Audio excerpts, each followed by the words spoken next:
Hello and welcome to our interview here with Mrs. Parr. She has gratefully given us her time. Really appreciate it. Mrs. Parr, can I ask you about a few? Can I ask you a few questions about when you were at school? Yes, of course. Brilliant, Hope thank I you. can answer them. I do I'm my sure you best. can. What year did you start at Southgate and how long were you at the school? Yes, I know that exactly. It was 1919 and I left in 1925. Okay, so 6 years you were at the 6 school. years. Brilliant. Yes.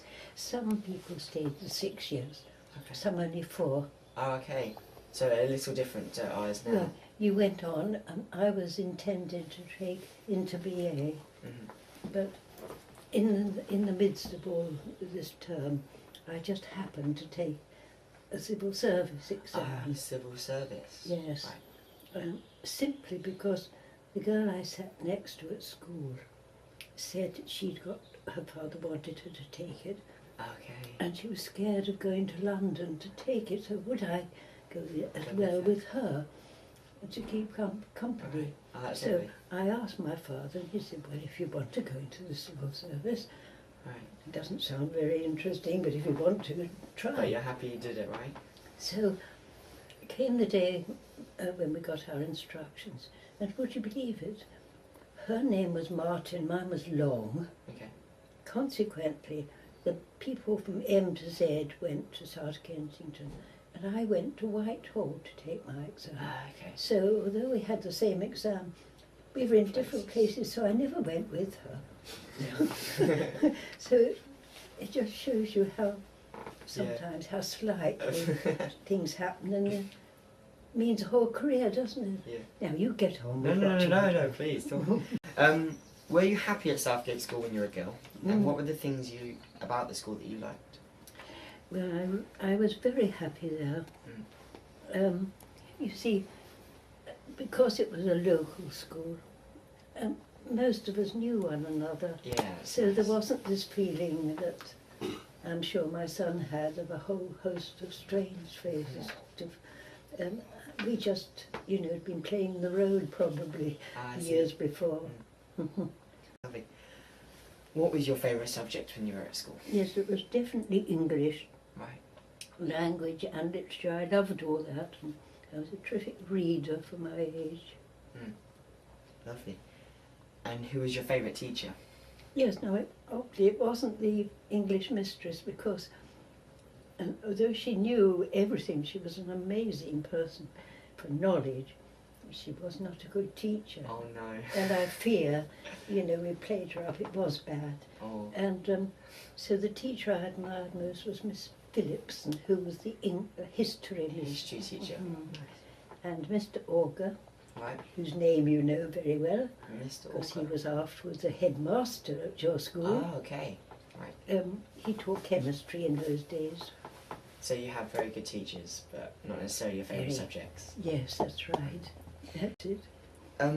In your time, what kind of PE facilities did you have, and what sports were like when you were at Southgate? Yes, well, we were very lucky because, you see, Palms Green, Southgate were leafy suburbs then. Not a lot of shops and all that. Yeah. And Fox Lane, where the school was had a beautiful big playground at the back, which was asphalted. So there was netball and fives and all that. And then beyond, just past a little passageway for the public, there was a huge playing field. Ah, lucky. Yes, I mean, we were so lucky.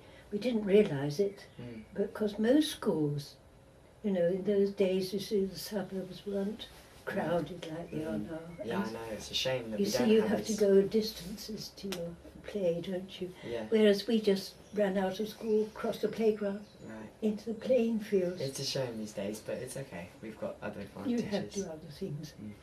And you get there in cars and things. Yeah, cars. We did not. No. What kind of did you have any competition between other schools, or? Oh yes, there was always a programme every year. You played certain girls' schools and some mixed schools. Right. Southgate was one of the few mixed schools, you Right. know. said we were lucky because I think you get, I don't know how to say it, you get a better view of boys, ordinarily, not as, Perhaps. je ne sais quoi, but you know, No, you're just ordinary. Perhaps if you go to a single-sex school, you don't necessarily... No, it must be different, yes. Yeah, I understand. So what sports did boys and girls play? Did you have any similar sports, any different sports? Yes, they were very much apart. Right. The boys did soccer and cricket, Mm.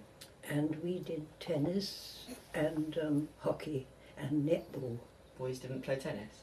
No. Really? No, they Wow. didn't. Okay. Yes, you see, it's fun, isn't it? That's so different. And really, I think they thought it was rather, effeminate to play tennis. When you think of Wimbledon, it makes you laugh, doesn't it? But that's how it was. Right. What was your favourite sport, and what other sports did you play? Yes, I think I liked hockey the best. Hockey, yeah. Yes. I was small for my age, but I always have been, and quite fastish. And they used to like me to play in hockey left back. Right. It's an awkward position because in girls' hockey there's no turning of the sticks. You've got to, Oh, right. you know, it's different somehow. And because I was small, I could get round and sort of hit it. Agile. Agile's the word. That's the word. Yes. So that, I suppose, because of that, that Brilliant. was my favourite. So I have here with me, be careful with it, the Doris Parr cup, which I'm told you're very fond of. Yes.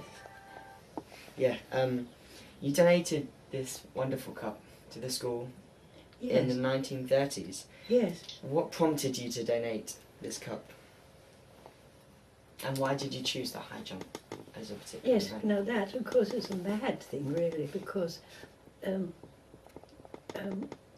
for some reason, when I was at school, high jump was not thought suitable for girls, Really? Wow.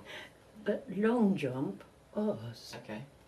And so when I came to present a cup, there was already a cup running called the Marjorie Kingdom Cup, and it was in memory of an old scholar who had died early in life.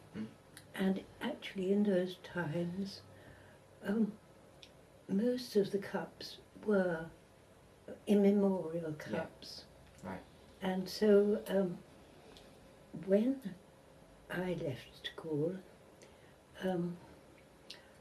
when I was young, I was friendly with and finally got engaged to a friend of my brother's who was 5 years older than me, and we were engaged, but he had tuberculosis later in life and he died. Oh, I'm sorry. And so I thought, because when I was marrying, Dennis and I were going to live in Sussex, I could leave a cup in his memory at Southgate School, where he was a scholar with my brother, and that would be all right. No, definitely, it's brilliant.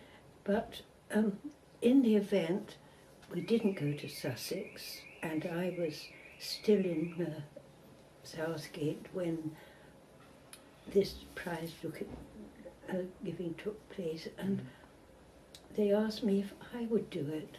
Right, that's brilliant. Now, as you can perhaps imagine, my husband wasn't too pleased about it. Okay. You can't expect it, can you? So the whole thing finally got called the Doris Long Cup. Right. So that everybody would be happy. But you can't help what happens in your life. It happens, doesn't it? Things happen. Did you win any trophies or hold any records yourself? No, I wasn't nearly good enough. No? No, I was just can't say inspiring, but I aspired. Right. Yes. You wanted to, but... Yes, indeed. I was very eager, but that's unfortunate. I never got. Did you have a favourite PE teacher or any teachers? We only had the one. It was Right. Miss Simmons. Okay. So I didn't have any favourites. Did all the girls learn together? What kind of groups did you How many girls would be in a PE lesson, for example? Oh, yes, they were like any other period in the Oh, week. okay. And I think it was on Tuesdays and Thursdays. Right. And I think how long do lessons last? An hour? Yeah, it's an So hour. it would be that. Right, yeah. okay. Yes. Brilliant. So tell us, I think we all want to know, what is the secret of a long and healthy life? Now, nobody knows that, do they? Well, I think life hasn't always been easy, Right. like everyone else, but the great thing is to accept it. Yeah. It comes to you and you've got to go through it. If you don't make the best of it, you're spoiling your own life and perhaps somebody else's as well. So, press on regardless, make the Yeah. best of it. And sometimes, something else crops up that leads you onto another path, and then you find your fulfillment Brilliant. later. Yeah. Yes. Well, I'll make sure that I listen to that again and take it in. But I shan't be here to witness it, Oh, but no. I do wish you every success. So, How are you doing at school? how am I doing at school? Yes. I'm doing fairly well. In Good. PE, I'm doing very well. I enjoy PE immensely. Yes. I've taken GCSE PE, and what we do is we take 4 sports. We Do you? Yes. decide to take 4 sports. Yes. One of them has to be fitness related. Yes. So apart from fitness, we have to take 3 sports. Yeah. And for those 3 sports, we get rated out of 10. And you get rated out of 10 for the fitness. Yes, I see. So that's out of 40 marks. Yes. And in my latest exam, Yeah. I've got 39 out of 40. Oh, So, not bad, eh? well, Not I bad. go on about, but So- I've done pretty well in my PE, and it's one of my. I'm feeling Jolly very good. blessed with. So put a tick against Johnny. Yes, thank you. But, so, can I ask one more thing from you? Of course. Do you have a message for any of the Southgate School students of today? Anything in particular? Anything? Yes. I think it's good to be proud of the school you go to, and feel that what you do sounds a bit pompous. It's not just for yourself, but actually it does reflect on the school and the teachers and so on. And of course you've got to live a lot more life to realise that it does pay off if you do, stick at it and give your best, I suppose. Brilliant. Isn't it just Well, that? I couldn't think of anything better to say, to be honest. No.